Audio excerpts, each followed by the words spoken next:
What is the teleserye Peach all about? The teleserye Lulubog is all about a psychological horror that shows how guilt and corruption can destroy a person. It follows Engineer Armando Cortez, the man who could thought that he could hide the truth about a school tragedy. But as time goes on, the thing that he tried to hide is bear begin to hunt him, showing that no secret stay hidden forever. It's not just a horror story, it's also about a conscience, karma, and price of greed. Lulubog and Home of the Ashball both shows how people face the truth after a tragedy. In Home of the Ashball, people struggle to rebuild their places after the eruption, while in Lulubog, Armando struggles to rebuild his soul after the collapse he caused. Both stories remind us that disasters don't only destroy places, they also test our morals and how strong our hearts are when everything falls apart. What 21st century local issue is reflected in the teleserye? The teleserye shows the problem of corruption and carelessness that still happen in our country today, especially in construction and government projects. It reflects how greed puts innocent life at risk, like students and family who just wanted safety. Lulubog remind us that no matter how deep people try to bury the truth, justice always finds its way back because what we shake and what we sink will always return to us.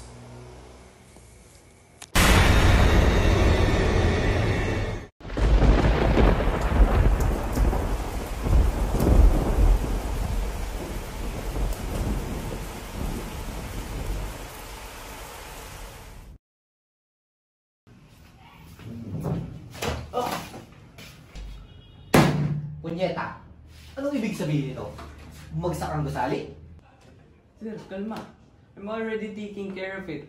Basta dagdagan mo lang ako komisyon ko. You better fix this. Kung hindi, papaputukin ko yung ulo mo. Sir, puputukan mo ako, sir? Don't worry, sir. Your secrets? Lahat yan lulubog. Lulubog. Lulubog. Lulubog. Lulubog. Lulubog. Lulubog ka rin.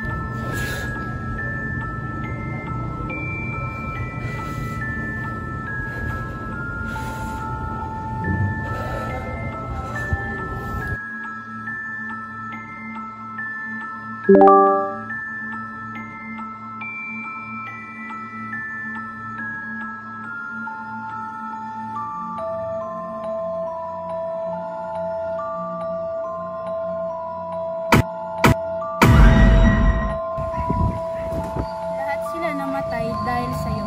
Kasalanan mo yan, Arman.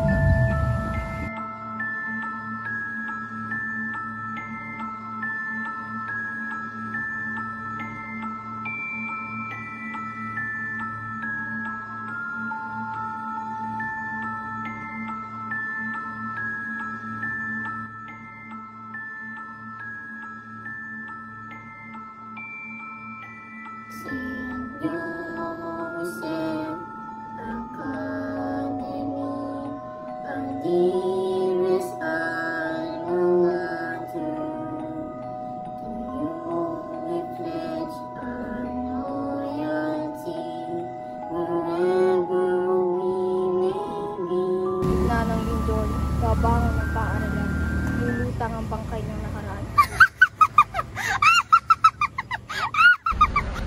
Lahat ng yan mo, babalik sa'yo. Lahat ng kinuha mo, kukunin ko.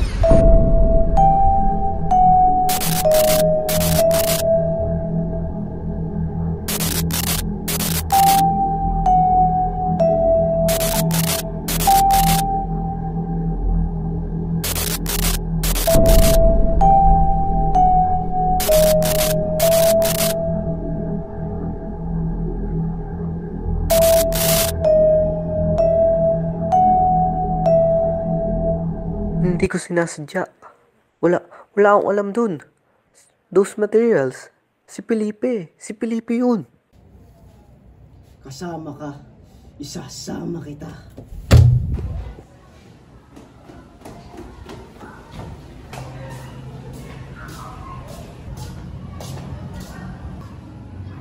I thought the material were tested. They were, sir. Tested and approved by you.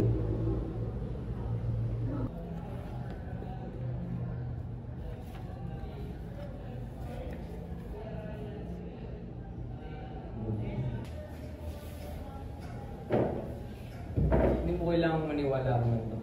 Kailangan lang paningin ka.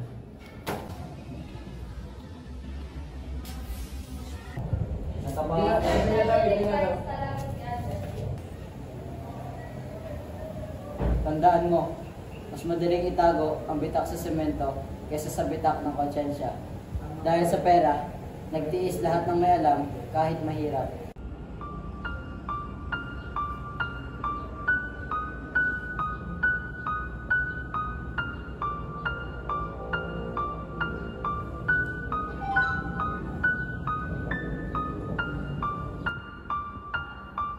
No. That's not possible. Malalaban na nila.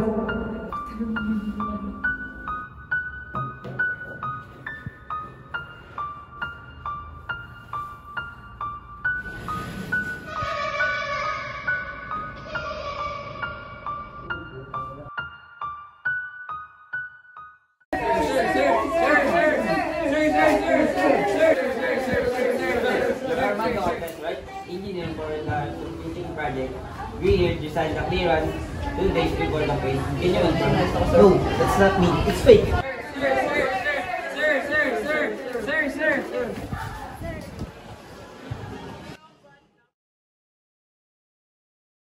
1 week later.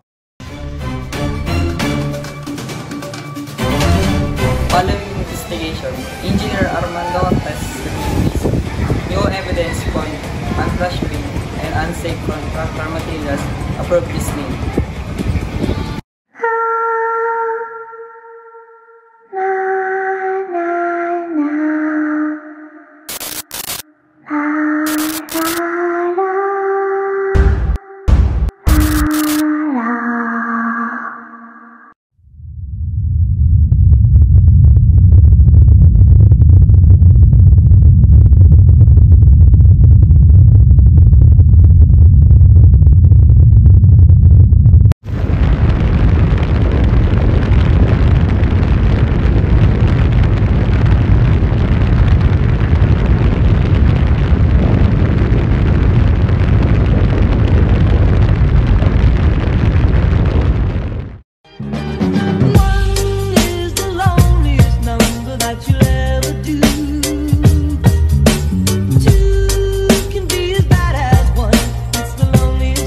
Since the number 1